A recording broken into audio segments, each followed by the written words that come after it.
On y va?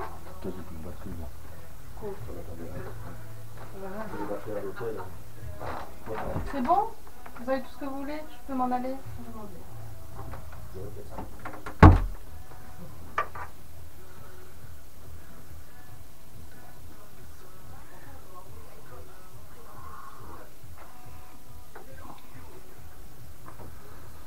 Aim for the top, now follow me, dream on and keep.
Je vais faire sonner. Je ferai sonner le téléphone quand tu en parles.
Bonjour à vous deux.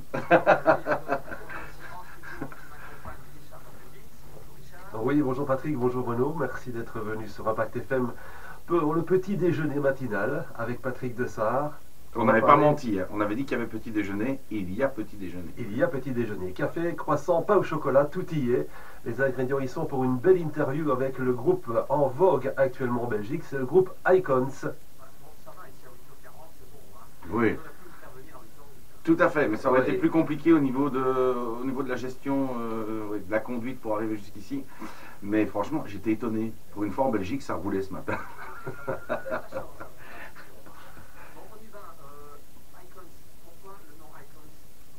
Ah, ça, c'est une question à laquelle malheureusement je ne peux pas répondre. Parce que si je le fais, je vais avoir un point, vous voyez les points laser sur le front. Quel qu'il soit, il y a toujours un sniper quelque part pour pouvoir m'éviter de faire des bêtises. En fait, Icons, ça vient tout simplement, ce que je peux dire par rapport à ce nom qui n'existe pas, parce qu'il s'écrit Y-K-O-N-S, c'est juste que quand on était en studio, au tout début de l'histoire d'Icons, on s'est demandé comment on allait s'appeler, parce qu'il fallait absolument qu'on change de nom. Le nom précédent n'était pas du tout adapté à ce qu'on faisait, et puis en fait on s'est dit quelles sont les icônes qu'on apprécie, quelles sont les grands noms de la musique qui nous font vibrer. Et Icon sonnait déjà comme ça, sauf qu'on a un peu dérivé, et puis il y a une autre histoire derrière, mais voilà, ça vient un peu de là. Et puis c'est bien que ça s'écrive d'une manière totalement inexistante à la base, histoire d'être repris partout. Quand tu tapes YKON, t'es repris en première page sur toutes les listes de streaming, donc c'est assez intéressant d'un point de vue merchandising et marketing, donc voilà. Originaire de quel endroit, Renaud? Moi, je suis officiellement originaire de Verviers, à la frontière avec le pays de Herve. Je peux dire que je viens de Manéan. C'est un tout petit village, le plus petit village de la commune de Herve. Et je les embrasse très très fort. C'est un village où j'ai passé toute ma jeunesse, magnifique, bucolique. Voilà, j'avais cette chance. Alors, Renaud, l'aventure Icon, ça a démarré 2019 avec un premier EP dont deux singles ont été extraits, Red Light et Like a Father. Red Light qui a également été tourné, un clip qui a été tourné justement ici dans la région. Tout à fait, mais on a tourné beaucoup de nos clips dans notre région, hein, à part le dernier. Mais ce qu'il y a, c'est qu'on adore cette région, on la trouve fascinante. Et d'ailleurs, les gens qui voient le clip nous disent: où avez-vous réalisé ce truc qui ressemble à des montagnes finlandaises, à la Suède, et pourtant on est dans les Fagnes. Donc c'est ça qui est juste dingue, et ça se prêtait particulièrement bien. On a aussi eu la chance d'avoir une super belle maison avec une grande piscine pour pouvoir y faire la fête avec plein des copains. Donc voilà, c'était un beau début d'aventure. Il faut préciser qu'au niveau des clips, Icons fait partie des groupes qui n'hésitent pas un seul instant à demander de l'aide via les réseaux sociaux. Auriez-vous une maison avec piscine? Auriez-vous un drone? C'est ça, mais on a une super communauté qui réagit très très vite.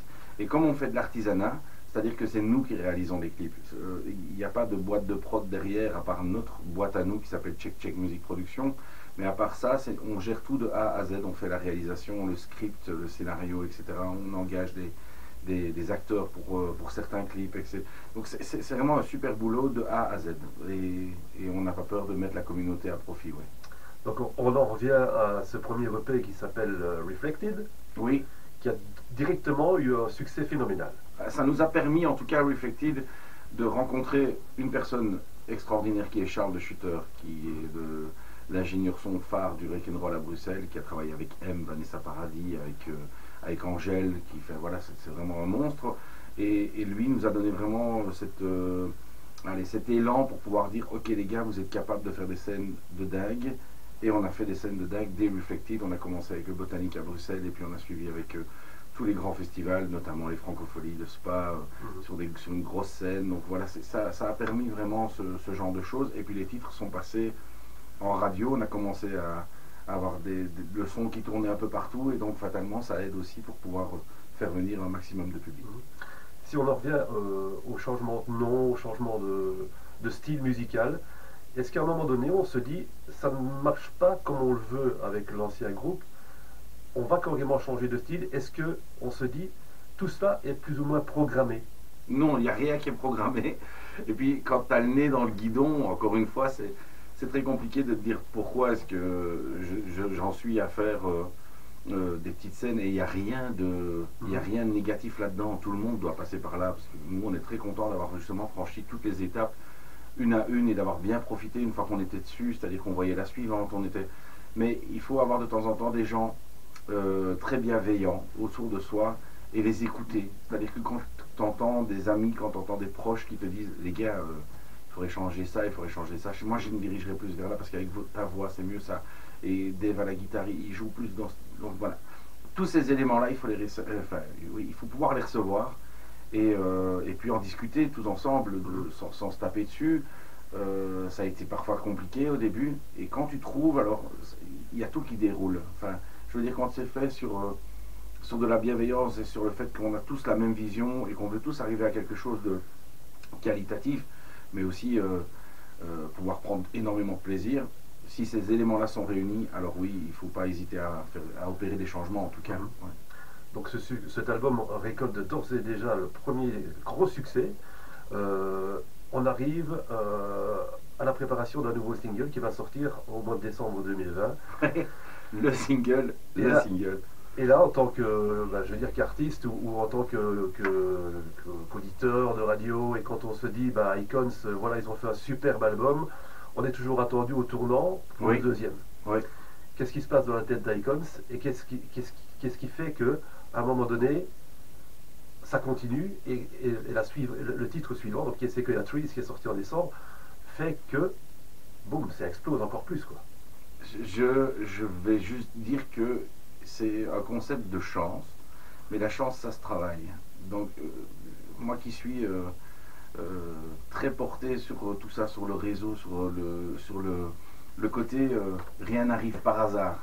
La chance, pour moi, ça n'a rien à voir avec le hasard. Vraiment, on devrait donner des cours de chance à nos gamins à l'école, parce que c'est ça, c'est mettre toutes les chances de son côté. Et je pense que Sequoia Trees, quand on l'a eu en main, on s'est dit, ok, on a un truc de dingue.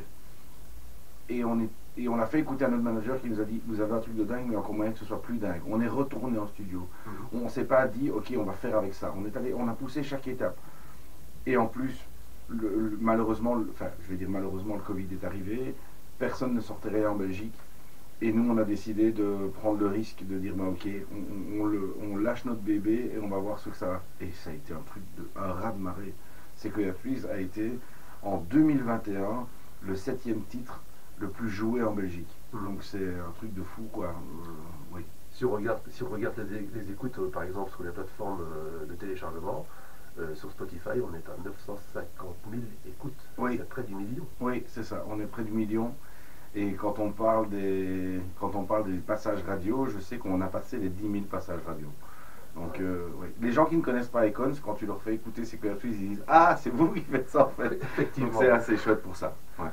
Malgré Covid, on continue à travailler. Ah oui. Le fameux concert Tesla, Tout à fait, avec Charles Gardier aux commandes, parce que on en a discuté parce qu'on parlait justement de l'annulation des Franco. Avec Charles, on s'entend très bien. Et on lui a dit, écoute, nous on serait partant pour pouvoir faire ça, pour pouvoir essayer de défendre la culture et de montrer qu'on peut réouvrir dans des conditions pérennes et se dire, ok, on ne peut plus cadenasser ça avec juste avec juste le fait qu'on puisse entendre, les gars, la culture, ça doit s'arrêter parce que c'est dangereux. Non, c'est pas dangereux. On va vous prouver par A plus B que c'est pas dangereux. Ça a été un boulot de fou avec l'Université de Liège et on remercie encore et toujours les gens qui se sont prêtés à cette expérience. Il y avait 400 personnes qui étaient là au petit théâtre et 400 personnes qui se sont fait tester et qui n'ont pas pu assister au concert. C'était un truc... moi, j'aurais pas su. Perso, j'aurais pas su me taper des kilomètres pour aller me pousser un coton-tige dans le nez et puis dire vous rentrez chez vous. Je trouvais ça vraiment vache. Mais pourtant, les gens l'ont fait parce que c'était important pour eux. Ils voulaient participer à ça, amener leur pierre à l'édifice. Donc, je trouve ça magnifique et on leur a prouvé. Ça a été quand même un succès absolu. Oui, vraiment. ça c'était en 2021. Tout à fait, 2021. Et puis Richard, qu'est-ce qui s'est passé l'année passée, en 2022? Plein des choses, hein. Plein des choses, puisque on se retrouve le 12 mai, puisque vous présentez le nouvel EP dans une salle mythique bruxelloise qui s'appelle La Madeleine. La Madeleine à Bruxelles, ouais. C'était... mais déjà, la salle est magique, franchement. Si vous n'y avez jamais mis les pieds, je vous la conseille parce que l'ambiance est vraiment dingue. Et surtout quand on fait un sold out avec les gens qui nous disent oui, il y avait toute la province de Liège qui était sur Bruxelles. Effectivement, la moitié de la salle était originaire de la province de Liège. C'était un truc de fou. Donc il y avait les Liégeois, on sait qu'ils sont capables de faire ce pourquoi ils sont doués, oui. C'est-à-dire faire la fête. Donc voilà, il y a vraiment eu une belle ambiance et on a pu présenter ce nouvel album qui était sorti 2 jours avant, je pense. On avait préparé la sortie et ça a été magique, un grand moment d'émotion, de partage. Et comme à chaque fois, on ressort de là avec encore plus d'énergie et plus d'envie de voir la suite. Une nouvelle date importante, et c'est récent, il n'y a pas très longtemps, c'est le Forum de Liège. Oui, le 8 avril. Oui. Donc après la Madeleine,